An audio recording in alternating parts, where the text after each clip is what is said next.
नमो बुद्धाय। जय Bhim. National network of Buddhist youth की ओर से ये 22 प्रतिज्ञा इस विषय पर व्याख्यान का आयोजन है और इस विषय पर मैंने 16 और 13 फरवरी को, नहीं शायद, हाँ, 2 व्याख्यान मैंने इसके पहले दिए हैं और उसमें आपने जैसा बताया अभी कि इस विषय का प्रास्ताविक क्या है और पहले 5 प्रतिज्ञाएं और उसके बाद की 3 प्रतिज्ञाएं, ऐसे टोटल 8 प्रतिज्ञा पर मैंने विवेचन करने का प्रयास किया। उसमें ईश्वर और उसके अवतार, इसके संबंध में भी विश्लेषण करने का प्रयास किया और उसी के आधार पर जो क्रियाकर्म होते हैं उसको हमने कैसे नकारना चाहिए ये भी बताने की कोशिश किया। 1 से 8 प्रतिज्ञा में जो 5वीं प्रतिज्ञा है, बुद्ध ही विष्णु का अवतार है, ये झूठा और भ्रामक प्रसार है, ऐसा मैं मानता हूं। अभी दिल्ली में मराठी साहित्य सम्मेलन हुआ और ये मराठी साहित्य सम्मेलन ने डॉक्टर तारा भवाड़कर, इन्होंने बुद्ध ही विष्णु का अवतार कैसा माना जाता है और जो मानने वाले लोग हैं, जो बुद्ध को विष्णु का अवतार मानते हैं, वो लोग अपने पूजा स्थान में बुद्ध को स्थान क्यों नहीं देते, उसकी पार्श्वभूमि बताया। इसका मतलब यह है कि ये 22 प्रतिज्ञाएं जो 1 से 8 तक है, इसका महत्व आज भी है और जब तक हम समझ भी नहीं आता, हमारे दिमाग से, दिलों से ईश्वर, उसके अवतार की कल्पना है और उसके संबंध में जो कर्मकांड है वो निकलते नहीं, तब तक हम सही ढंग से इंसान नहीं बन सकते। तो बाबा साहब ने सबसे पहले हमारे दिमाग में जो कूड़ा कचरा भरा है वो पहले निकालो, शुद्ध करो और उसके बाद मैं आपको बुद्ध के बारे में बताऊंगा। तो ये जो प्रतिज्ञा का जो ये सीरीज है 1 से 8 तक, वो इसीलिए है कि मन को या दिमाग को पहले शुद्ध करना है। और आज हम 9 से 17 प्रतिज्ञा, उन प्रतिज्ञाओं पर विचार करने वाले। 9वीं प्रतिज्ञा यह है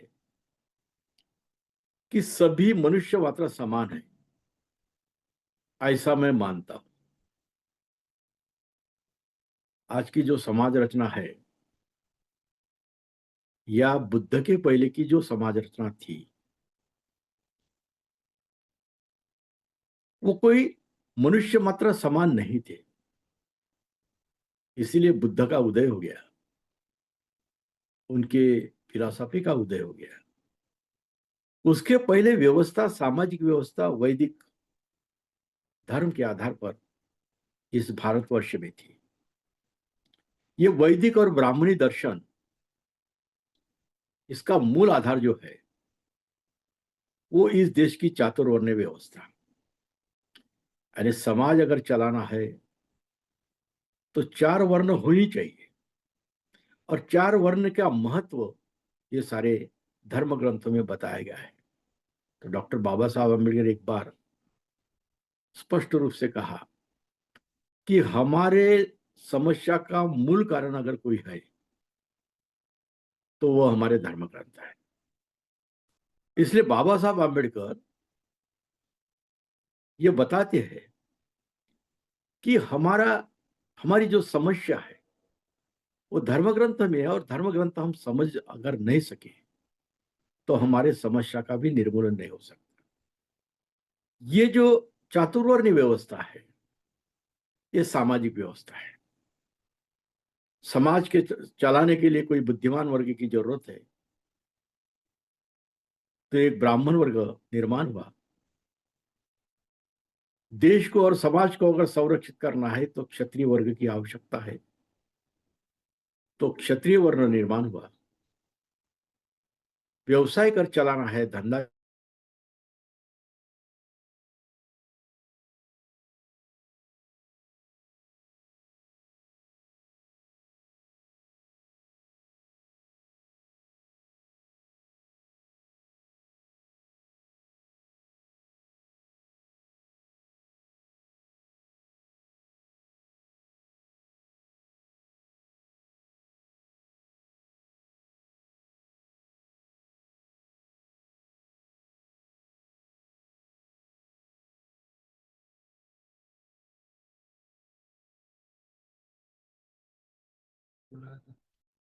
चार वर्ण।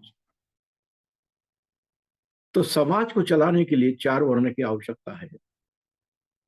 एक ब्राह्मण, क्षत्रिय, वैश्य और शूद्र।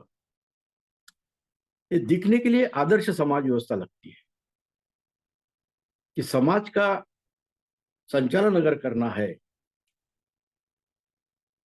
तो ये चार वर्णों के आधार पर ही कर सकते हैं। लेकिन यहां स्वतंत्रता कहां है? यहां ये जो चातुर्वर्ण्य व्यवस्था है ये जन्म के आधार, जिस वर्ण में आप जन्म लेंगे वही वर्ण आपको मिलेगा। आप क्षत्रिय जन्म में क्षत्रिय वर्ण में अगर जन्म लेते हैं तो आपको वर्ण क्षत्रिय मिलेगा। आप क्षत्रिय से ब्राह्मण वर्ण में जा नहीं सकते, आप वैश्य वर्ण में जा नहीं सकते, आप शूद्र वर्ण में जा सकते। ये जो है जन्म के आधार पर ये चातुर्वर्ण्य व्यवस्था बाबा साहब आम्बेडकर ने स्पष्ट रूप से ये कहा है कि चार मंजिल की अगर बिल्डिंग है तो हर मंजिले पर एक एक वर्ण रहता है।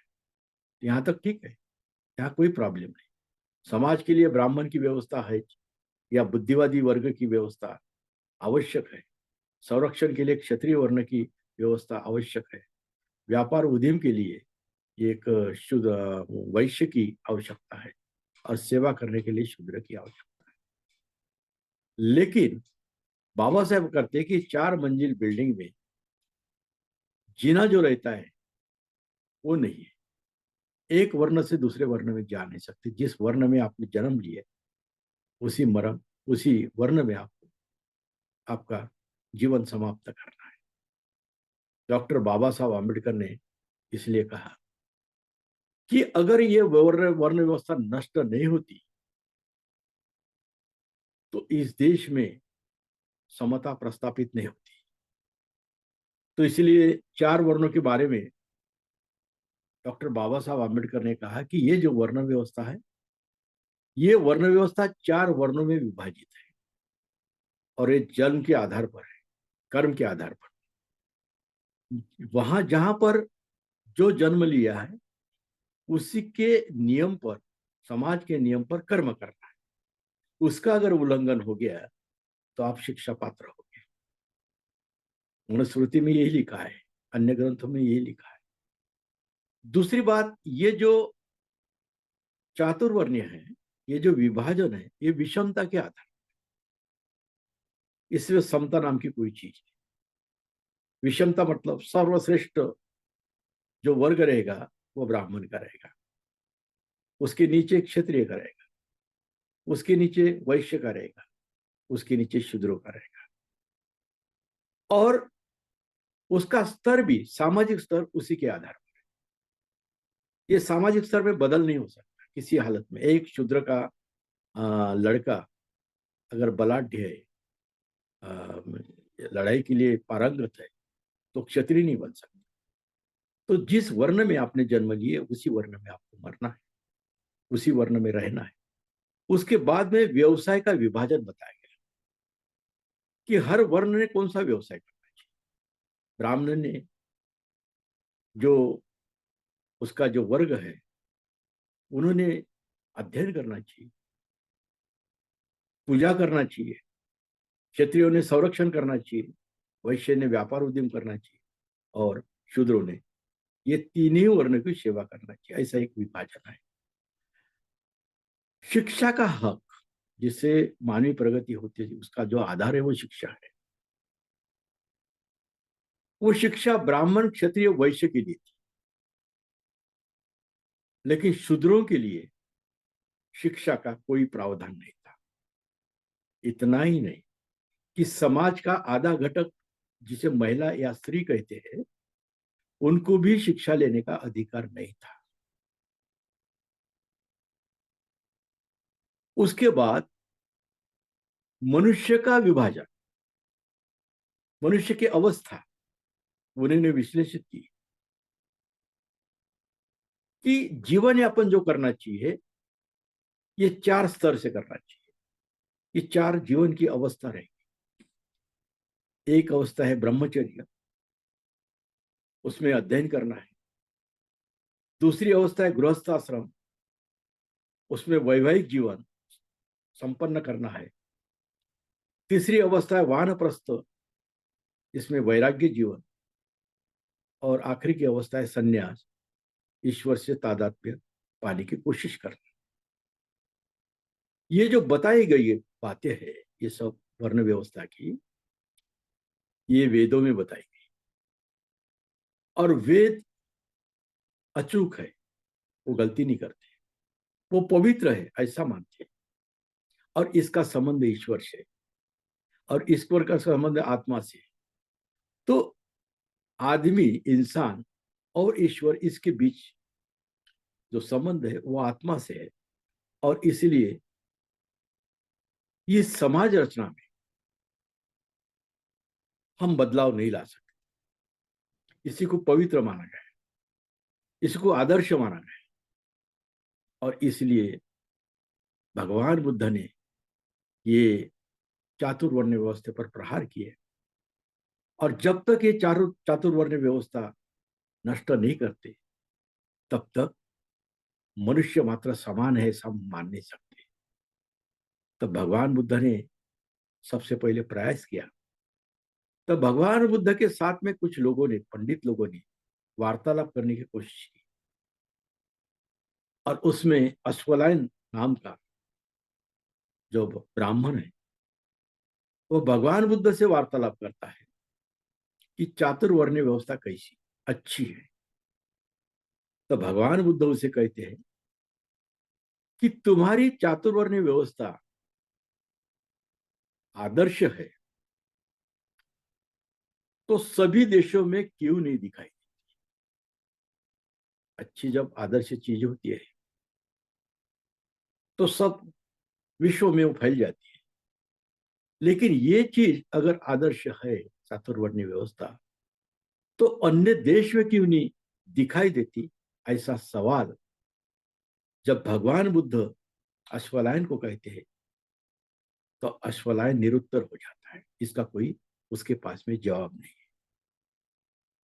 यही बात यीशुकारी के ब्राह्मण के साथ में हुई, जिसकी चर्चा बुद्धायनी धम्मा में है। बाबा साहब आम्बेडकर ने ये सब संदर्भ लेकर अपनी बात रखने की कोशिश की है।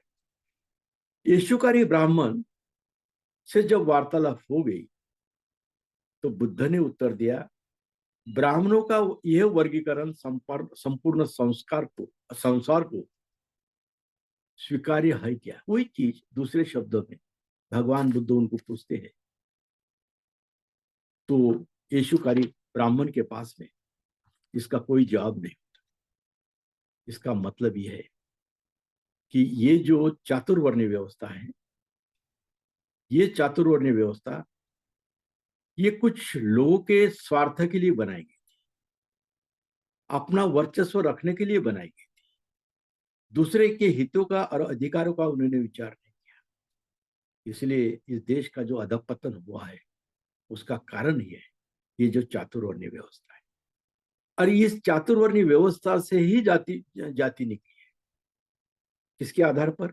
व्यवसाय के आधार पर। और इसलिए भगवान बुद्ध, जिन्होंने इस समाज परिस्थिति से विद्रोह किया और नया समाज निर्माण के लिए प्रयास किया, तो भगवान बुद्ध ने ये जाति भेद के ऊपर, जाति व्यवस्था के ऊपर, वर्ण व्यवस्था के ऊपर प्रहार किया और ऐसा एक समाज निर्माण किया संघ के रूप में कि जहां कोई जाति नहीं, जहां कोई वर्ण नहीं।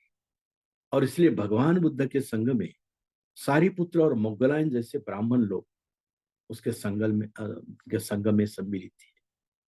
सुप्रिय सोपाक जैसे अछूत लोग संघ में विलीन थे। सुमंगल जैसा हीन जाति का भिक्षु वही था और सुनीत भंगी ये भी संघ में थे। लेकिन एक बात समझना आवश्यक है कि जब संघ में विलीन हो जाते हैं, संघ में सम्मिलित हो जाते हैं, तो अपनी पूर्व जात और वर्ण हम भूल जाते हैं। भगवान बुद्ध ने कहा कि अगर 4 नदियां अगर आप अपने तरीके से जाती है तो उसका उस नदी को उसका नाम रहता है, और जब सागर में विलीन हो जाती है तो कौन से नदी का ये पानी हम बता नहीं सकते। तो इसमें जब संघ में विलीन हो जाते हैं तो वहां वर्ण और जात का कोई उल्लेख नहीं रहता। ऐसी समतामय वातावरण संघ में था। उसमें उच्चता और कनिष्ठता ये भेद नहीं रहता।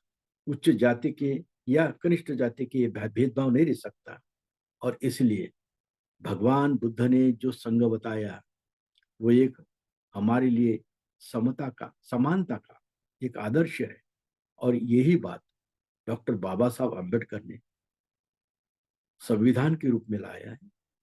और इस देश में समानता, कोई भी उच्च वर्ण का रहे या नीचे वर्ण का रहे, अमीर रहे या गरीब रहे, बड़े बिल्डिंग में रहे या झुग्गी झोपड़ी में रहे, मनुष्य मात्र एक समान है। और बाबा साहब अम्बेडकर ने एक विचार व्यक्त किया है, आपको शायद मालूम है कि 1 मैन 1 वैल्यू एंड 1 वोट। एक व्यक्ति, एक मूल्य, एक मत, यही समानता का प्रतीक है। और इसलिए हम प्रतिज्ञा कौन सी लेते हैं? सभी मनुष्य मात्र समान है, ऐसा मैं मानता हूं। हमारे दिमाग में, दिलों में ये बात रहना चाहिए कि सभी मनुष्य मात्र समान है। ये मैं मानता हूं। ये बहुत ही महत्वपूर्ण प्रतिज्ञा बाबा साहब आम्बेडकर ने 9वीं प्रतिज्ञा ली है। उसके बाद हम 10वीं प्रतिज्ञा की ओर जाते हैं। मैं समता स्थापित करने का प्रयास करूंगा। मैं समता स्थापित करने का प्रयास करूंगा। अभी जब हम समता की बात करते हैं तो कुछ लोग समरसता की बात कहते हैं। तो लोगों में भ्रम हो जाता है कि समता यानी क्या और समरसता है। समता का स्पष्ट पर्यायी शब्द नहीं है। उसके लिए कोई पर्याय, समता, सपना, इक्विलिटी, पर उसको भौतिक शास्त्र और गणित शास्त्र के आधार पर उसका मूल्यमापन नहीं कर सकते। जैसा सभी मनुष्य सर से पैर तक एक समान रह नहीं सकते। कुछ समता में वस्तुओं की गिनती कर सकते हैं, रकम की गिनती कर सकते हैं। जिनके पास में 1 करोड़ है तो इसके पास में 1 करोड़ है, नहीं क्या? इसके आधार पर हम समता की क्रमांक, इसके पास में वो क्रमांक है, उसके पास ये क्रमांक। वर्ग मूल्य या प्रत, इसमें अगर समानता दिख सकती है पर उसका आधार गणित और भौतिक शास्त्र है। लेकिन मानव प्राणी के लिए इस आधार पर मूल्यमापन करना योग्य नहीं। समता का अर्थ है मनुष्य जन्म से विषमता है, ये पहले मान लेना चाहिए। विषमच है। सब दुनिया के मनुष्य एक ही ऊंचाई के नहीं है, एक ही रंग के नहीं। तो मनुष्य जन्म से विषम है। कोई शक्तिमान है, कोई दुर्बल है, कोई बुद्धिमान है, कोई बुद्धिहीन है, कोई अमीर है, कोई गरीब है। मनुष्य विषम होते हैं। निसर्गतः मनुष्य विषम होते हैं, और समता का अर्थ हमें ये आर्थिक और ये भौतिक और गणित शास्त्र के हिसाब से नहीं होता, वो धार्मिक दृष्टि से लेना चाहिए। जीवन संघर्ष में विषमता ये प्राकृतिक स्थिति है, मान लेना चाहिए। और अगर हम मानते नहीं तो समता का तत्व हम मान नहीं सकते, और समता का तत्व अगर मान नहीं सके तो दुर्बल जो लोग हैं ये ऊंचे आ नहीं सकते, उनका स्तर बढ़ नहीं सकता। उन्होंने अगर मान लिया कि विषमता है, उसमें कोई बदल नहीं आ सकता, तो दुर्बल वर्ग जो है, जो नीचे का तबके का जो वर्ग है, वो ऊपर नहीं आ सकता। समता ऐसा तत्व है जिस आधार पर हमको हमके प्रगति के लिए अवकाश है, हमारे प्रगति के लिए एक संधि है, और इसलिए समता तत्व मान लेना बहुत आवश्यक है। और संविधान में सामाजिक, आर्थिक, राजनीतिक, सांस्कृतिक समता मान ली है, और उसका जो आधार है, उसका आधार भगवान बुद्ध का दर्शन है। और इसी के आधार पर हम कह सकते हैं कि मैं समता स्थापित करने का प्रयास करूंगा। जब तक ये प्रतिज्ञा लेंगे तब तक समता प्रस्थापित नहीं हो सकती, और समता प्रस्थापित करने के लिए हमारी मनोभावना आध्यात्मिक दृष्टि से तैयार करनी होगी। और ये प्रतिज्ञा का अन्वयार्थ है, ऐसे मुझे लगता है। यहां तक बाबा साहब आंबेडकर 10 प्रतिज्ञा तक केवल मनुष्य के ऊपर विचार करते हैं, मनुष्य के दिमाग में, मनुष्य के मन में क्या विचार है, मनुष्य के मन में क्या गुलामी है, उसको गुलामी को कैसा नष्ट करना, इसी के बारे में सोचते हैं। यहाँ बुद्धिज्म नहीं बताते। लेकिन 11वीं जो प्रतिज्ञा है, वो प्रतिज्ञा है बुद्धिज्म से संबंधित है। और 11वीं जो प्रतिज्ञा है बहुत महत्वपूर्ण है। वो प्रतिज्ञा है कि मैं भगवान बुद्ध के द्वारा बताए गए आर्य अष्टांगिक मार्ग का अवलंबन करूंगा। ये जो अष्टांगिक मार्ग है, आर्य, आर्य यानी श्रेष्ठ, नोबल, ये अष्टांगिक मार्ग का अवलंबन करूं। भगवान बुद्ध को जब ज्ञान प्राप्ति हुई, तो भगवान बुद्ध को ज्ञान प्राप्ति हुई यानी क्या हुआ? 4 आर्य सत्यों का ज्ञान हुआ, और उन्होंने बताया ये जो संसार है, ये संसार में 4 तत्व जो काम करते हैं, वो 4 तत्व ये है कि संसार में दुख है। दुख है ये मान लेना चाहिए, ये सच्चाई। और दुख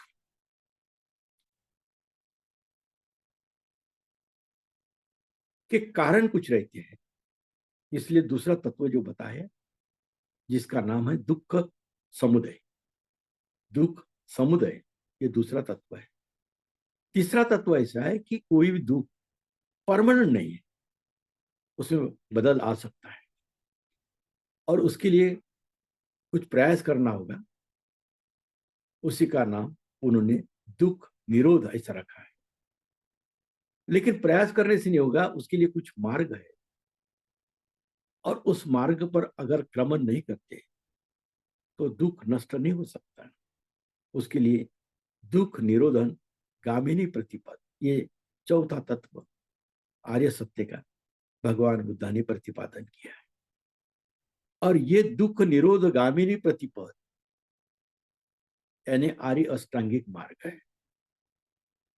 ये आर्य अष्टांगिक मार्ग जो है, ये मार्ग एक ही मार्ग है, उसके अंग 8 है, इसलिए उसको अष्टांगिक मार्ग कहलाते हैं। मार्ग एक है, उसके अंग है 8 मार्ग। और इसका विभाजन, ये अष्टांगिक मार्ग का विभाजन 3 भागों में किया गया है। एक है शील, दूसरा है समाधि, और तीसरा है प्रज्ञा। शील का अधिष्ठान जब तक हो नहीं सकता, तब तक समाधि आ नहीं सकती, और समाधि किए बगैर प्रज्ञा प्राप्त तो नहीं हो सकती। तो भगवान बुद्ध को जो ज्ञान प्राप्ति होगी, वो इसी के आधार, इसी क्रम से होगी, शील समाधि प्रज्ञा के आधार पर। और ये अष्टांगिक मार्ग शील समाधि प्रज्ञा, इसी आधार पर हमें समझने की कोशिश करना है। शील में तीन बातें आती है, सम्यक वाणी, सम्यक कर्मांत और सम्यक आजीविका। सम्यक वाणी यानी क्या, कि झूठ नहीं बोलने का, चुगली नहीं करने का, कठोर वचन नहीं बोलने का, वृथा भाषण नहीं करने का। तो सब तुम्हारी जो वाणी होना चाहिए सम्यक होना चाहिए। और सम्यक वाणी का प्रभाव आपने देखे, एखादे डॉक्टर के पास में गए और डॉक्टर ने अगर बोल दिया कि आपको कुछ नहीं है, आपको बीपी नहीं है, आपको ये नहीं है, तो वो जो पेशेंट रहता है उसमें प्रभाव होता है, डॉक्टर की बातों का प्रभाव उसके ऊपर हो सकता है। तो इसलिए सम्यक वाणी अपने जीवन में बहुत आवश्यक है। सम्यक वाणी अगर बोल दिए, सम्यक वाणी से एखाद्या वातावरण में एक जो प्रभाव होता है उस वो अलग प्रभाव होता है।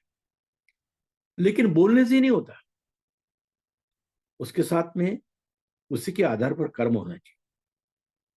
तुकाराम महाराज ने एक गाथा में बोला है कि बोले तैसा चाले त्याची वंदावी पाऊ। अच्छी बात बताए, भगवान बुद्ध की बात है। जो आदमी जैसा बोलता है वैसा करता है, और जैसा करता है वैसा बोलता है, उसी को तो हम तथागत कहते हैं। जो आदमी जैसा बोलता है वैसा करता है, और वैसा करता है वैसा ही बोलता है। तो इसीलिए सम्यक वाणी है तो उसके साथ में सम्यक कर्मांत होना चाहिए। सम्यक कर्मांत का मतलब है सुसंगत आचरण, उसमें हिंसा नहीं होना चाहिए, चोरी नहीं होना चाहिए, परस्त्री गमन नहीं होना चाहिए। और इसी के आधार पर आपका कर्मांत अच्छा है तो जिंदगी में उसके फल अच्छे मिल सकते। तीसरी बात, सम्यक आजीविका, यानी हमारा जो जीवन यापन करना है उसके लिए गलत मार्ग का अवलंब, गलत चीजों का अवलंब करके अमीर बनने की कोशिश मत। हमारा जीवन है, ये सम्यक दृष्टि से हमने जीने का प्रयास करना चाहिए। ये जो तीन बातें हैं, सम्यक वाणी, सम्यक कर्मांत और सम्यक आजीविका, इसी को सील गए। ये तीनों चीजों को मिलाकर उसे सील कहते हैं। फिर हम समाधि की ओर जाते हैं। तो समाधि में भी तीन अंग है। पहला है सम्यक व्यायाम। सम्यक व्यायाम में हमारे मन के जो अकुशल विचार है वो निकालने की कोशिश करना, और कुशल विचार को संवर्धित करने का प्रयास करना। ये जो एक्सरसाइज है उसे हम सम्यक व्यायाम कहते हैं। शुरू में इसमें तकलीफ होती है, लेकिन बाद में इसकी आदत बन जाती है कि अकुशल कर्म को मन से निकालने और कुशल विचार संवर्धित करने के ये जो प्रयास है, ये जो व्यायाम है, इसी को हम सम्यक व्यायाम कहते हैं। फिर सम्यक स्मृति की तरफ जाते हैं। दुष्ट वासनाओं पर मन की निगरानी रखना और उसमें सतत जागृति रखना, ये सम्यक स्मृति का काम। और फिर हम सम्यक समाधि की ओर जाते हैं। सम्यक समाधि ये चित्त की एकाग्रता, मन का कंसंट्रेशन। ये चित्त की एकाग्रता जब तक हमारे जीवन में आती नहीं तब तक हम उसका फल संपादन नहीं कर सकते। अच्छी बातों का विचार करने की हर बार करने की जो आदत लगाना है, ये जो चित्त की एकाग्रता है, ये भगवान बुद्ध ने हमें बताया, लेकिन बाबा साहब आम्बेडकर ने अपने जीवन में उसका अवलंबन किया है। बाबा साहब जब पढ़ते थे एक आधा ग्रंथ, तो उनका ख्याल इधर उधर नहीं रहता था। रमाई जब खाने का प्लेट उनके सामने रखते थे, तो बाबा साहब का उनके तो ख्याल ही नहीं थे, इतना एकाग्र चित्त से वो पुस्तकों का अध्ययन करते थे। ये जो एकाग्रता है, चित्त की एकाग्रता है, जब तक चित्त की एकाग्रता आती नहीं, तब तक हम प्रज्ञा की ओर जा नहीं सकते। और जब हम चित्त की एकाग्रता से हमें जो दृष्टि मिलती है, नया जो संशोधन मिलता है, नए विचार मिलते हैं, उसी को हम सम्यक दृष्टि कहते हैं, और हम प्रज्ञा की ओर जाते हैं। और जब सम्यक दृष्टि मिलती है, तो सच्चाई क्या है, झूठ क्या है, इसका अनुमान हम लगा सकते हैं। और सम्यक दृष्टि के आधार पर हम कार्य कारण भाव इसकी पहचान कर सकते हैं। और इसके आधार पर जब तक हमारे दिमाग में अविद्या है, तब तक हमें सविद्या अपनी सम्यक दृष्टि प्राप्त नहीं हो सकती। और जब अविद्या का विनाश हो जाता है, अविद्या यानी क्या, ये तो सारे दुष्ट चीजों का ही एक स्रोत है। इसलिए महात्मा फुले ने भी कहा है, विद्या ने मति के लिए, मति ने गति के लिए, जो बताया गया है, ये सारा अनर्थ जो किया है, ये अविज्ञा ने किया है। तो ये जो अविज्ञा है, ये जब तक नष्ट नहीं होती, तब तक हमें सम्यक दृष्टि के आधार पर नई दृष्टि प्राप्त नहीं हो सकती, विज्ञा प्राप्त नहीं हो सकती। इसलिए सम्यक दृष्टि की ओर हम जाते हैं। और आठवां जो है, ये सम्यक संकल्प। मनुष्य का दृष्टि प्राप्त होने के बाद में नया संकल्प रहता है। मनुष्य का ध्येय, आकांक्षा और महत्वाकांक्षा प्राप्त हो जाती है। मुझे ये करना है, मेरी जिंदगी का ध्येय ये रहेगा, मेरी आकांक्षा ये रहेगी, मेरी महत्वाकांक्षा है। और वो जो संकल्प लेते हैं, उस अवस्था में हम आते हैं। और ये जो संकल्प है, ये उदात्त होना चाहिए, ये प्रशंसनीय होना चाहिए, लोगों के लिए लाभदायक होना चाहिए, ये क्षुद्र और अयोग्य नहीं होना चाहिए। इसलिए अष्टांगिक मार्ग का जो प्रयास है, वो हमारा शील समाधि का प्रयास है। और इसी के आधार पर हम सम्यक दृष्टि और सम्यक संकल्प कर सकते। इसका मतलब है हम प्रज्ञावान हो सकते हैं।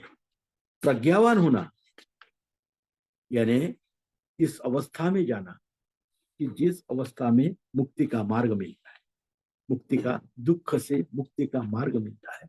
और इसीलिए सदाचरण से जीवन जीने के लिए ये जो प्रतिज्ञा है, ये प्रतिज्ञा है भगवान बुद्ध ने दी है, भगवान बुद्ध ने दी है, और डॉक्टर बाबा साहब आम्बेडकर ने उसका स्वीकार किया है। और इसी के आधार पर हम निब्बान तक जा सकते हैं। निब्बान यानी जहां पर कोई दुख का अवशेष नहीं, ऐसी जो अवस्था है, सुख की अवस्था है, वहां तक हम जा सकते हैं। लेकिन हर आदमी वहां तक पहुंच नहीं सकता, पहुंचने का प्रयास मात्र कर सकता है। इसलिए भगवान बुद्ध ने जब धम्म चक्र प्रवर्तन किया, तो ये अष्टांगिक मार्ग, 10 पारमिता है और निब्बान, ये सविस्तर पता है। और उसी का आधार सबसे पहले शील का अधिष्ठान जब तक नहीं होता, तब तक हम प्रयास नहीं कर सकते, ये भी बात बताई है। और इसलिए अष्टांगिक मार्ग बुद्धिज्म में बहुत ही महत्वपूर्ण है। डॉक्टर बाबा साहब आम्बेडकर ने उसके स्वीकारा और अपने 11वें प्रतिज्ञा दी कि मैं अष्टांगिक मार्ग का अवलंब करूंगा। ये जो बताई गई प्रतिज्ञा है, ये बहुत ही महत्वपूर्ण प्रतिज्ञा है। इसके बाद हम 12वीं प्रतिज्ञा की ओर जाते हैं। और 12वीं प्रतिज्ञा है जो है, वो भगवान बुद्ध के द्वारा बताए गए 10 पारमिताओं का मैं पालन करूंगा। बाबा साहब स्पष्ट रूप से बताते कि भगवान बुद्ध ने जो पारमिताएं बताई, उसी का ही मैं पालन करूंगा। ये प्रतिज्ञा हर उपासक को लेनी है। पारमिताएं ने क्या?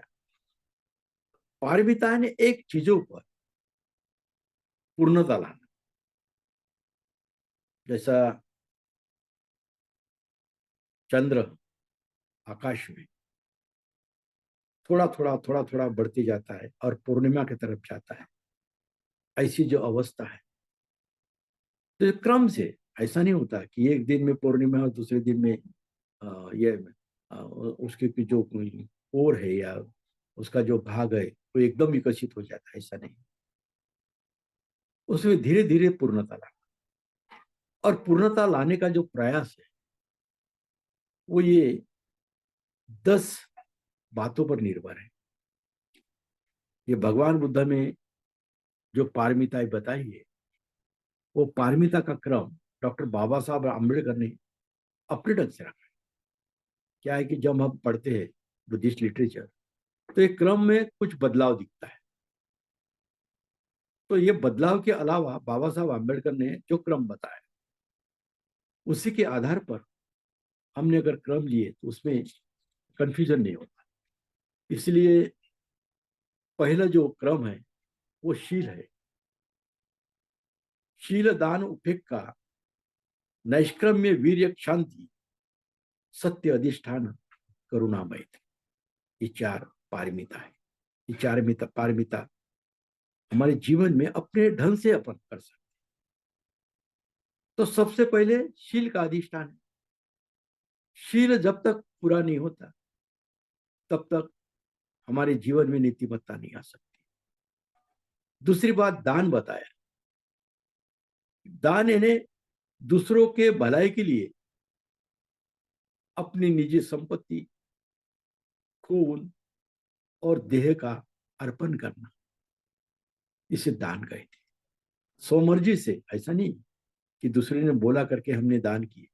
स्वमर्जी से अपने दिल और दिमाग में आना चाहिए कि अपन ने जब तक समाज का विकास के लिए अपन दान नहीं कर सकते, समाज का विकास नहीं हो सकता। डॉक्टर बाबा साहब आम्बेडकर ने किए कि तुम्हारे उत्पन्न से 10वां हिस्सा आप समाज के लिए दान कीजिए। उसके पीछे की मनीषा यही है कि आपके पास में अगर थोड़ा सा अमाउंट है, थोड़ा सा पैसा है, तो समाज के हित के लिए आप जब तक दे नहीं सकते तब तक समाज का विकास हो नहीं सकता। बाबा साहब आम्बेडकर के सामने यही समस्या थी कि मैंने जो काम किया है आज तक, वो शहरी जीवन के लोगों के लिए किया है, लेकिन मेरे हजारों जो बांधव है वो आज भी गांव में रहते हैं, उनके लिए कुछ नहीं कर सका। बाबा साहब रोए उसके लिए कि मैं आजीवन उनके लिए कुछ नहीं कर सका। तो आप अपने जीवन का कुछ हिस्सा देकर उनके प्रगति के लिए आप मदद कीजिए। ये जो दान है, ये दान बहुत ही इंपॉर्टेंट है, और उसके सिवाय समाज का विकास हो नहीं सकता। तीसरी पारमिता है उपेक्षा। उपेक्षा यानी अनासक्ति। कोई भी आसक्ति हमारे दिमाग में और दिल में नहीं रहना चाहिए। उदासीनता से निराली ऐसी अवस्था है। हमारे दिमाग में अगर उदासीनता आ गई, नैराश्य आ गया, तो हम हमारी प्रगति नहीं कर सकते। इसलिए उपेक्षा, निरपेक्ष दृष्टि से देखना, ये जो उपेक्षा पारमिता है, ये बहुत ही अच्छी पारमिता है। उसके बाद में नैष्क्रम्य यानी ऐहिक सुखों का त्याग। जीवन में तो इतनी तृष्णा लगी रहती है कि मुझे ये मिलना चाहिए, वो मिलना चाहिए, वो मिलना चाहिए, और वो मिलने के बाद भी सुख नहीं रहता, और कुछ उससे ज्यादा ऊपर वाली चीज मिलना चाहिए। तो ऐहिक सुख का जब तक त्याग नहीं कर सकते तब तक आप सुखी नहीं रह सकते। मिलते जाएगा, क्षणिक सुख होगा, उसके बाद में और तृष्णा बढ़ेगी, और कुछ चीजें मिलाने की कोशिश करेंगे। इसमें संपूर्ण जीवन ये दुखी रह सकता है। तो ऐहिक सुखों का अगर त्याग नहीं कर सकते तो नैष्क्रम्य पारमिता नहीं कर सकते। उसके बाद की पांचवी पारमिता है वीर्य। वीर्य यानी दृढ़ निश्चय, संपूर्ण सामर्थ्य से पूरा करने की कोशिश करना, पूरी शक्ति लगाना, दृढ़ निश्चय करना। ये जो पारमिता है ये वीर्य पारमिता है। कोई भी काम करना है तो पूरे ताकत से करना, पूरे सामर्थ्य से करना, और उसका दृढ़ निश्चय करना कि मुझे करना ही है, किसी हालत में करना है। कुछ भी संकट आ जाए, कुछ भी जिस चीजें हमारे सामने अगर अड़सर करके आती है उसको निकाल कर पूरे सामर्थ्य से साथ में उसको पूरा करना है। ये जो पारमिता है उसे वीर्य कहते हैं। उसके बाद की जो पारमिता है शांति, क्षमाशीलता से द्वेष शांत करना। ये प्रक्रिया बहुत ही महत्वपूर्ण प्रक्रिया है कि हमारे मन में अगर द्वेष है या दूसरों के मन में अगर द्वेष है, तो जब तक दोनों के मन का द्वेष शांत नहीं हो सकता तब तक हम सुखी नहीं हो सकते। और इसीलिए उसको क्षमा कर देना। क्षमाशीलता से द्वेष शांत करने का, आप भी सुखी रहो, मुझे भी सुखी रहने दो, ये जो पारमिता है इसे शांति कहते हैं। उसके बाद की जो पारमिता है सातवीं पारमिता, जिसे हम सत्य कहते हैं, सत्य पारमिता।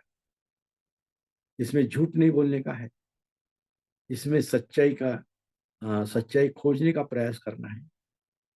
भगवान बुद्ध ने बताया कि सत्य जो है वो कोई बोलता है एखादे ग्रंथ में इसलिए सत्य मत मानो, एखादे महापुरुष ने बोला इसलिए सत्य मत मानो, परंपरा से चलते आ रहा है इसलिए सत्य मत मानो।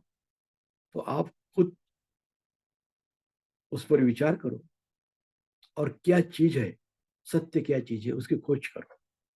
और ये खोज करने के लिए प्रमाण और अनुमान, ये दो चीजें हैं। प्रमाण यानी हमारे जो इंद्रिय है उसे के आधार पर खोज निकालना कि क्या चीज सत्य है।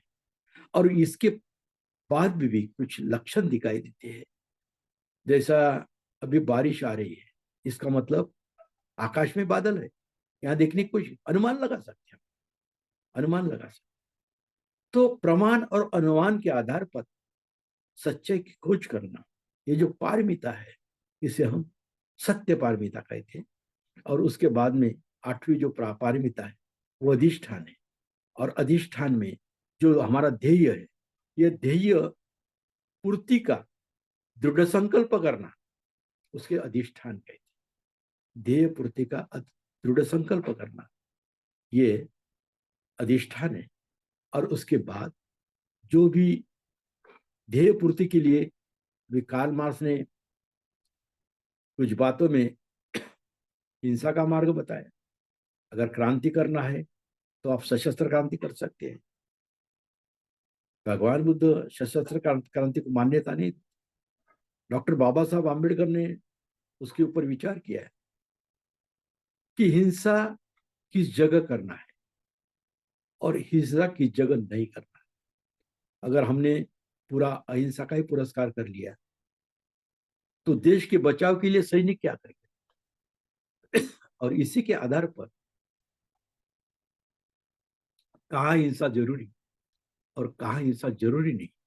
तो डॉक्टर बाबा साहब अम्बेडकर थे need to kill and will to किल।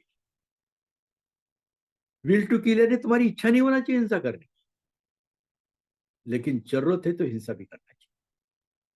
ये जो बाबा साहब का फार्मूला है ये बहुत ही महत्वपूर्ण है। और इसी के आधार पर अधिष्ठान से अगर नव्य पारमिता पर जाना है तो उसका नाम है करुणा पारमिता। करुणा पारमिता में मनुष्य मात्रा पर प्रेम पूर्ण दयाशीलता बताना है। और ये करुणा पारमिता बहुत ही महत्वपूर्ण है। महायान में भी उसका प्रभाव ज्यादा है, इनयान में भी उसका प्रभाव ज्यादा है। और उसके बाद में जो पारमिता आती है वो है मैत्री पारमिता। और ये 10वीं पारमिता, ये आखिरी की पारमिता है। जीवन मात्र के प्रति बंधुभाव रखना, ये मैत्री है। जब तक हम जीवन मात्र के प्रति बंधुभाव नहीं रखते, तब तक मैत्री आ नहीं सकती। केवल ऐसा बोलने आप मेरे मित्र हो, ऐसा बोलने से नहीं होगा। आपका वर्तन भी बंधुभाव जैसा होना चाहिए। उसको लगना चाहिए कि सही में ये मेरा भाई है और मेरे लिए जो कुछ करता है वो मेरे हित के लिए करता है। तो जीवन मात्र के प्रति बंधुभाव रखना, यह सही ढंग से मैत्री है। ऐसा शील दान उपेक्षा, नैष्क्रम्य वीर्य शांति, सत्य अधिष्ठान, करुणा मैत्री, ये 10 पारमिताएं हमारे लिए, हमारे जीवन के लिए सुखी करने के लिए बहुत ही महत्वपूर्ण है। और डॉक्टर आम्बेडकर ये कहते हैं, बाबा साहब ये कहते हैं कि ज्ञान का उपयोग मनुष्य के शील पर निर्भर करता है। और जितना भी हमें ज्ञान मिलता है, अगर शील नहीं है तो कोई अर्थ नहीं है। शील के बिना ज्ञान मूल्यहीन है। और बाबा साहब ये भी कहते हैं कि शील प्रारंभ है और शील अंत है। और इसी के आधार पर ये जो 12वीं प्रतिज्ञा है कि मैं भगवान बुद्ध के द्वारा बताए गए 10 पारमिताओं का पालन करना करूंगा, ये बहुत ही महत्वपूर्ण प्रतिज्ञा है। और ये उपासक ने अपने जीवन में उसको अमल करने की कोशिश करना है। इसके बाद में 13वीं से लेकर 17वीं प्रतिज्ञा लेती है। अभी एक एक प्रतिज्ञा अगर ले सके, क्योंकि आपको भली बात इसका परिचय है। और हर विहार में, हर वंदना में, यही वंदना में सब 5 प्रतिज्ञा कहते हैं, जिसे हम पंचशील कहते हैं। उसमें 13वीं प्रतिज्ञा कि मैं सभी प्राणियों के प्रति दया भाव रखूंगा। अभी सभी प्राणियों के प्रति अगर दया भाव रखना है, जब दया भाव रखती नहीं तब महाभारत होता है। और महाभारत में अगर आपने देखे तो अपने भाई को खिलाफ में जो लड़ाई है, जब अर्जुन बाण निकालता है और मारने की कोशिश करता है तो उसका हाथ ही नहीं चलता। मैं किसके ऊपर बाण चलाऊं और इनको मारकर मेरा क्या विजय होगा। तो श्री कृष्ण जो बातें बताता है उसी का आधार पर गीता बनी है। लेकिन दूसरी तरफ भगवान बुद्ध के जीवन में अंगुलीमाल जब आता है, महाक्रूर इंसान, जिसको राजा भी घबराती है, प्रजा भी घबराती है, भगवान बुद्ध वहां जाते हैं और उसके ऊपर आविष्करण करके उसकी जो हिंसा की भावना है वो नष्ट हो जाती है, शस्त्र नीचे डाल देता है। तो ये भी एक प्रयास है, यानी दुश्मन को खत्म करना, समाप्त करना, या दुश्मन के मन को परिवर्तित करना। ये दो बातों में से सबसे अच्छी बात भगवान बुद्ध ने बताई है। और इसके लिए अंगुलीमाल की जो कथा है बहुत ही महत्वपूर्ण है कि अहिंसा के माध्यम से इंसान में परिवर्तन आ सकता है। दूसरा जो पंचशील है, जिसे 14वीं प्रतिज्ञा है कि मैं चोरी नहीं करूंगा। चोरी यानी दूसरे की जो वस्तु है उसको न पुछते हुए अपन ने हस्तगत करना, उसे चोरी कहते हैं। और ये चोरी चोरी चोरी की प्रथा है, ये परंपरा से कई सदियों से चलती आ रही। कई बार तो ये भिक्षु संगम में आओ ये चीज आ गई थी। कुछ लोग चोरी करने का भी प्रमाद करते थे। तो मैं चोरी नहीं करूंगा, ये प्रतिज्ञा बहुत ही महत्वपूर्ण है। मैं व्यभिचार नहीं करूंगा। व्यभिचार यानी शारीरिक, मानसिक और लैंगिक, ये तीनों का चीजों का व्यभिचार नहीं करूंगा। इस आधार पर ये 15वीं प्रतिज्ञा है। और 16वीं प्रतिज्ञा है कि मैं झूठ नहीं बोलूंगा। और उसके लिए वाचिक दुराचरण, ये जब तक नष्ट नहीं होता तब तक वाचिक सदाचरण आ नहीं सकता। तो हमें वाचिक दुराचरण नष्ट करना है और वाचिक सदाचरण अपने जीवन में उसका अमल करना है। इसलिए जो 16वीं प्रतिज्ञा है कि मैं झूठ नहीं बोलूंगा, ये बहुत ही महत्वपूर्ण प्रतिज्ञा है। और 17वीं प्रतिज्ञा, मैं शराब नहीं पीऊंगा। ये जो प्रतिज्ञा है, ये प्रतिज्ञा बहुत ही महत्वपूर्ण है, क्योंकि शराब पीने से आदमी का दिमाग, उसका मस्तिष्क बधिर हो जाता है, उसकी बुद्धि हीन हो जाती है। तो ऐसे जो प्रमाद है, वो अगर प्रमाद निकाले तो आदमी का मन स्वच्छ रह सकता है। इसीलिए जो चीजें बुद्धि को बधिर करती है, वो चीजें का इस्तेमाल नहीं करना है। ये इसका मतलब ये है कि मैं नशीली वस्तुओं का सेवन नहीं करूंगा। तो ये जो 5 प्रतिज्ञा है,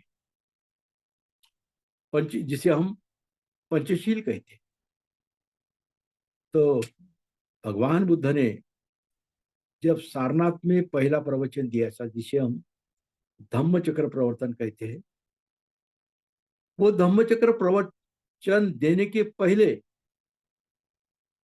भगवान बुद्ध ने पंचशील का महत्व, और केवल ये पंचशील उपासक के लिए, भिक्षु के लिए नहीं, उपासक के लिए भी आवश्यक है। उसमें उपासक उपासक लोग थोड़ा सा कम ज्यादा कर सकते हैं, लेकिन भिक्षुओं के लिए यह अनिवार्य है। और जब तक पंचशील का अधिष्ठान नहीं होता, तब तक तुम आर्य सत्य समझ नहीं सकते, अष्टांगिक मार्ग समझ नहीं सकते, 10 पारमिताएं समझ नहीं सकते, और निब्बान भी समझ नहीं सकते। इसलिए पंचशील बहुत महत्वपूर्ण ये जो प्रतिज्ञा है, 13वीं से 17वीं प्रतिज्ञा है। हम तो हमारे बिहार में बोलते हैं, हर कार्यक्रम में पंचशील बोलते हैं, लेकिन पंचशील का पालन कितना होता है? और इतनी सादी बात नहीं कि पंचशील का पालन कर, जब हम पालन करने के लिए जाएंगे तो हमारे समझ में आएगा क्या दिक्कत आती है। इसके लिए मैं ये व्याख्यान के समाप्ति के पहले एक कहानी ऐसी बताऊंगा कि उस समय एक भिक्खुनी थी, और भिक्खुनी ये अमीर घर की थी, देखने के लिए बहुत सुंदर थी। संघ में आ गई, दीक्षा ले ली, और भिक्खुनी का कर्तव्य है कि भिक्षाटन किए बिना अन्न ग्रहण नहीं कर सकती। तो भिक्खुनी एक गांव में गई भिक्षाटन के लिए। उसने देखा कि जब मैं भिक्षाटन के लिए निकलती हूँ, तो गांव के 4 युवक मेरा हमेशा पीछा करते हैं। जब उसके समझ में आ गया कि भिक्षाटन के लिए मैं निकलती हूँ, तो 4 युवक मेरा पीछा क्यों करते हैं।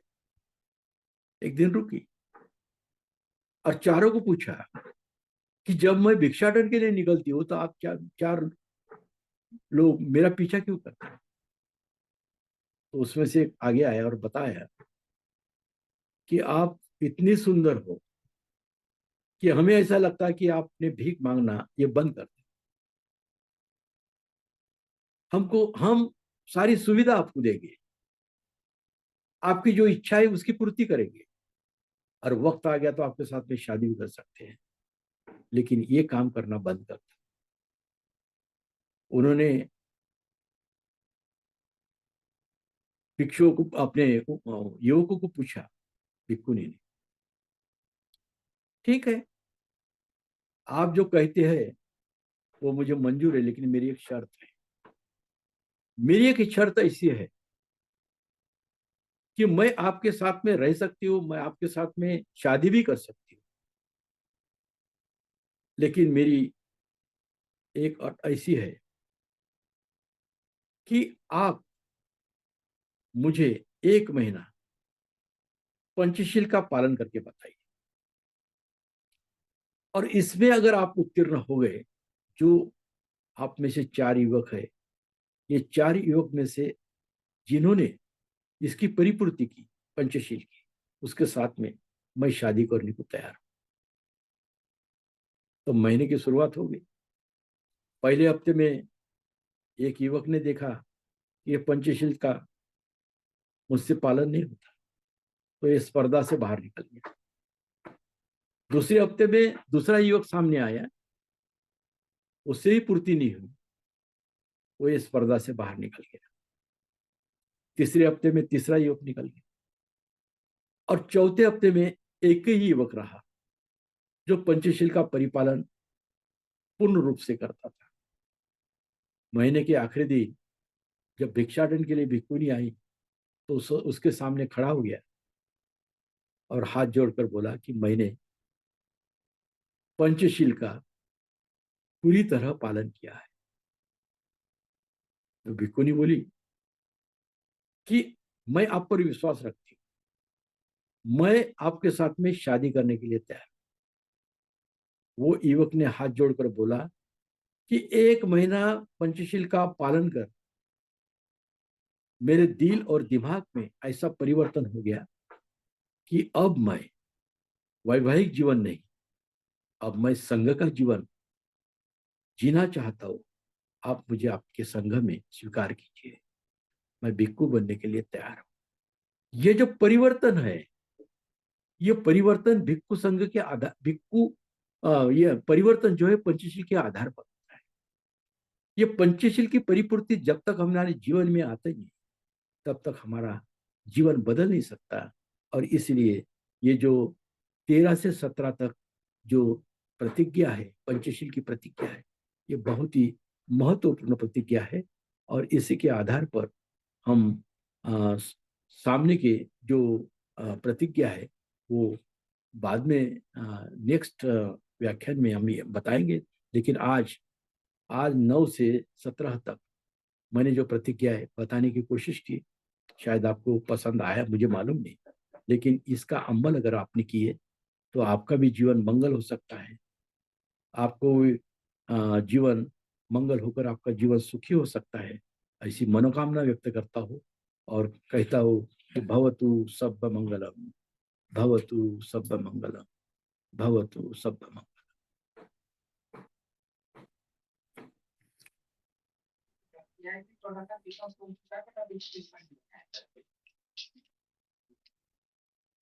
थैंक यू, धन्यवाद दाट सर। आपके इस सुंदर ऐसे लेक्चर की व्याख्यान के लिए बहुत बहुत धन्यवाद। और मेरे ख्याल से बहुत सारे लोगों को प्रश्न होंगे, जिसमें से सुमेध ने एक मैसेज डाला है। सुमेध, आप प्रश्न पूछ सकते हो। यस। सर जय भीम सर। नमो बुद्धाय। मुद्दा है। सर मेरा प्रश्न ये है कि आपने जैसे शील समाधि प्रज्ञा बोला सर, तो अच्छा। प्रज्ञाशील करना और शील समाधि प्रज्ञा, ये हम्म। दोनों अलग अलग है या फिर इसका दोनों का मीनिंग क्या है सर? और क्योंकि बहुत सारे विहारों में जब मैं देखता हूँ तो प्रज्ञाशील करना ही रहता है, तो इसका थोड़ा अच्छा, सा अगर मीनिंग और मतलब क्रम बताइए तो वो अच्छा होगा सर। ये क्रम के बारे में बहुत सारी चर्चा है। जब अष्टांगिक मार्ग शुरू होता है तो शुरू में क्या बताते हैं अपन? नहीं क्या, शुरू में क्या बताते हैं? सम्यक वाणी से शुरू होता है। तो ये जो है प्रज्ञा, सम्यक स्मृति और सम्यक संकल्प, ये बताकर ये क्रम चालू करते हैं। लेकिन जब तक शील समाधि प्रज्ञा, ये जो क्रम है, ये बहुत ही महत्वपूर्ण क्रम है। इसलिए कि शील का जब तक अधिष्ठान नहीं होता, समझ में आया ना आपको, कि सम्यक वाणी, सम्यक कर्मांत और सम्यक आजीविका पूरा नहीं कर सकते, तब तक हम सम्यक व्यायाम, सम्यक स्मृति और सम्यक समाधि की ओर जा नहीं सकते। और सम्यक समाधि की ओर जा नहीं सकते तो हमें प्रज्ञा प्राप्त नहीं हो सकती। प्रज्ञा यानी क्या? सम्यक दृष्टि और सम्यक संकल्प। तो हम अष्टांगिक मार्ग का क्रम जो बताते हैं वो प्रज्ञा से बताते हैं, नहीं क्या? सम्यक स्मृति, सम्यक संकल्प, सम्यक वाणी, सम्यक कृति, सम्यक आजीविका, इस क्रम से बताते हैं। लेकिन जब उसका प्रयास करते हैं तो वो शील समाधि प्रज्ञा के ऊपर, तो क्रम कुछ भी रहे लेकिन इसी क्रम से जाना है और प्रज्ञा प्राप्त करना है। दूसरा कोई रास्ता नहीं है। और मुझे ऐसा लगता है ये जो क्रम है ये क्रम शील समाधि प्रज्ञा का जो क्रम है, वो क्रम उसके लिए मेडिटेशन के लिए बहुत आवश्यक है। और कुछ? सर, मैं आपके यानी आखिरी जो स्टेटमेंट आपने कहा कि समाधि समाधि को लेकर, तो अच्छा। मैं ये देखता हूँ कि हम लोग हमारे लोगों में ऐसा देखते हैं कि समाधि को लेके ना बहुत यानी कंफ्यूजन है, या हम्म। उसके लिए उसको लेके थोड़ा सा एक अलग सा भाव है। तो आपका उस पे क्या मत है?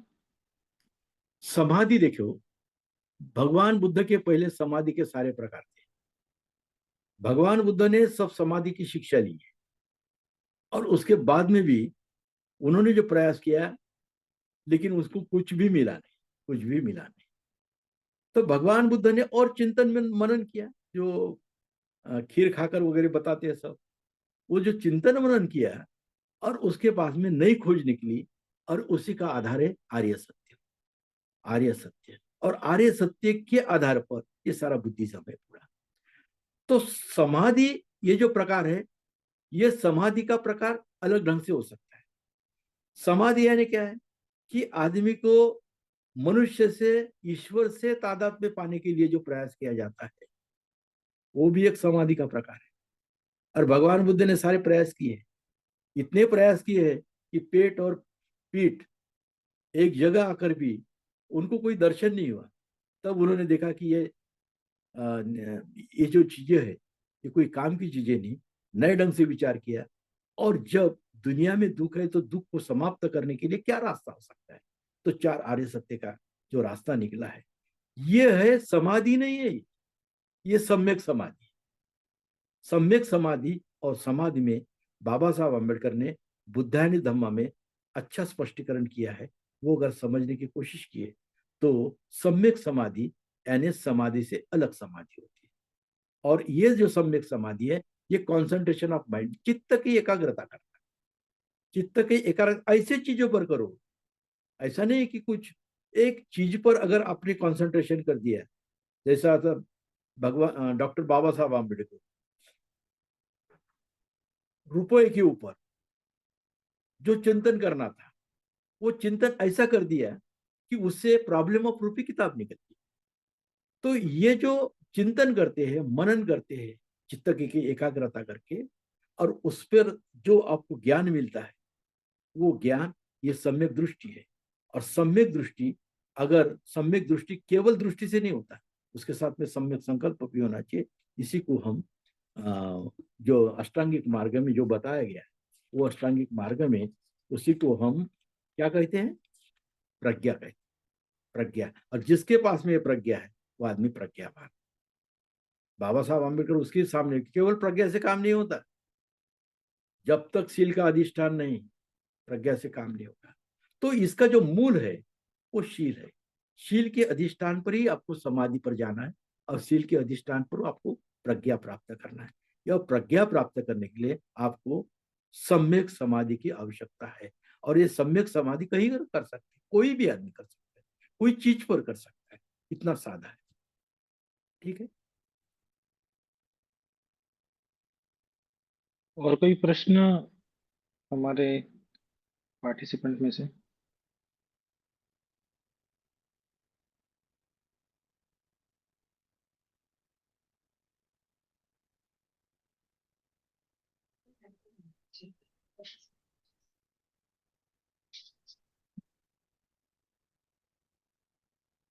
मैं जब सुन रहा था, तो मुझे एक प्रश्न आया था कि आप किन पुस्तकों को रेफर करने के लिए बताओगे, अगर से आर्य अष्टांगिक मार्ग को समझना है, 10 पारमिताओं को समझना है, तो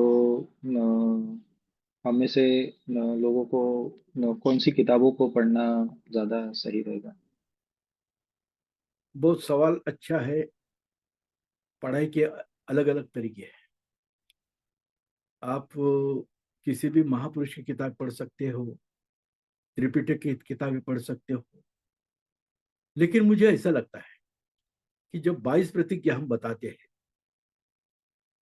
तो आप सबसे पहले द बुद्धायनी धर्म पढ़ो। बाबा साहब आम्बेडकर ने जो क्रम दिया है, जो विश्लेषण दिया है वो आधुनिक स्वरूप का है। जैसा किताब का नाम जो रखा है, द बुद्धायनी धम्म, तो बुद्धायनी धम्म का नाम रखने के बावजूद बाबा साहब अम्बेडकर सद्धम्म गए थे। ये धम्म का विकसित रूप जो सद्धम्म है, और सद्धम्म जब मैं त्रिपिटक में पढ़ता हूं तो उसका जो रूप है वो आध्यात्मिक रूप है। आध्यात्मिक यानी ईश्वर से संबंधित नहीं होता, मन से संबंधित होता है। लेकिन बाबा साहब अम्बेडकर ने जो सद्धम्म बताया है वो सामाजिक स्वरूप का है। ये कोई ग्रंथ में नहीं है, इसका विश्लेषण दूसरे ग्रंथ में नहीं है। तो बाबा साहब अम्बेडकर का जो बुद्धायनी धम्म है वो हमारे लिए आदर्श है, और वही हमारे लिए धर्म ग्रंथ सही ढंग से आज के युग में सभी बौद्धों के लिए। वो कोई भी यान का आप पुरस्कार कीजिए, वो महायान का कीजिए, हीनयान का कीजिए, मुझे उससे लेना नहीं। डॉक्टर बाबा साहब आम्बेडकर ने आधुनिक काल के लिए सुसंगत ऐसा यान जो बताया है, जिसे हम कुछ लोगों ने उसको नवयान भी बोला, तो मार्को जी ने तो उसको भीमयान भी बोल दिया। बाबा साहब आम्बेडकर उसके यान के नाम के पीछे नहीं गए, लेकिन जो नया विचार दिया है वो विचार केवल भारतीय बौद्धों के लिए आदर्श नहीं है, तो दुनिया के सभी बौद्धों के लिए वो कोई यान का पुरस्कार है, सभी बौद्धों के लिए ये जो आदर्श है वो द बुद्धायनी धम्म है। और इसलिए मैं यही बताऊंगा, आप कोई भी किताब पढ़िए, किसी भी राइटर की पढ़िए, लेकिन द बुद्धायनी धम्म में जो बातें लिखी है वो सामने रखकर आप विश्लेषण। आज जो प्रतिज्ञा की जो बात निकली है, आज तक दुनिया में किसी ने प्रतिज्ञा दी है? नहीं दी है। वो बाबा साहब ने काम किया। इस इस धर्म को अगर जिंदा रखना है, उसको विकसित करना है, और जन कल्याण की भावना से उसका आचरण अगर करना है, तो प्रतिज्ञा लेना बहुत आवश्यक है। ये भारतीय वर्ष के लिए बहुत आवश्यक। जब तक हमारे दिमाग से ये पुराने संस्कार निकलते नहीं, नए संस्कार आ नहीं सकते, वहां अवतीर्ण हो नहीं सकते। इसलिए बाबा साहब आम्बेडकर ने सबसे महत्वपूर्ण जो काम किया, ये 22 प्रतिज्ञा दी है, ऐसा मुझे लगता है। और 22 प्रतिज्ञा अगर समझना है तो बुद्धायनी धम्मा समझना बहुत आवश्यक है। उसके बिगर विश्लेषण नहीं कर सकते। ठीक है।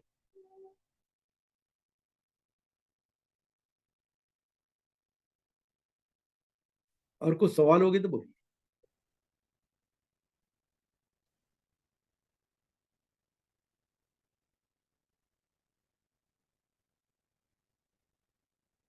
आई थिंक अभी तक तो कोई सवाल नहीं है, पर इस लास्ट स्टेटमेंट पे रुकना बहुत सही होगा, कि जिसमें हम लोग कहते हैं कि हमें कटिबद्ध होना है, और कटिबद्धता को अगर से बरकरार रखना है तो 22 प्रतिज्ञाओं को हम लोगों ने रोज जीने की जरूरत है। और जब आप लास्ट हमें मुझे हम लोग अभी स्टोरी सुन रहे थे, तो अच्छा। वो 1 महीने के कमिटमेंट की जो बात आपने रखी, मुझे लगता है कि इस ऑनलाइन प्लेटफॉर्म से हम लोग नहीं 1 महीना तो कम से कम 10 दिन के कमिटमेंट को रख सकते हैं, कि हम लोग क्या 10 दिन पंचशील को पालन कर सकते हैं क्या। और उस 10 दिन के अनुभव पे हम लोग आगे उसको 15 दिन, 20 दिन, 25 दिन, 1 महीना, 6 महीना, 1 साल कैसे उसको बढ़ा सकते हैं। तो आई थिंक उसके लिए हम लोग सोचेंगे, और इस चैलेंज को कैसे ऑनलाइन हम लोग आगे बरकरार रख पाएंगे, उसके लिए हम लोग ग्रुप में बात करेंगे। आई थिंक बहुत बढ़िया ऐसा आपका लेक्चर रहा सर, और बहुत सारी चीजें उसमें निकल के सामने आई। आदर्श, कटिबद्धता, ये बहुत ही बढ़िया और बहुत ही सुंदर ऐसे विषय है जिसको बुद्धिज्म को और भी सुंदर बनाते हैं। बहुत बहुत धन्यवाद। हम लोग आगे धम्मपालन गाथा से इस सेशन की सांगता करेंगे।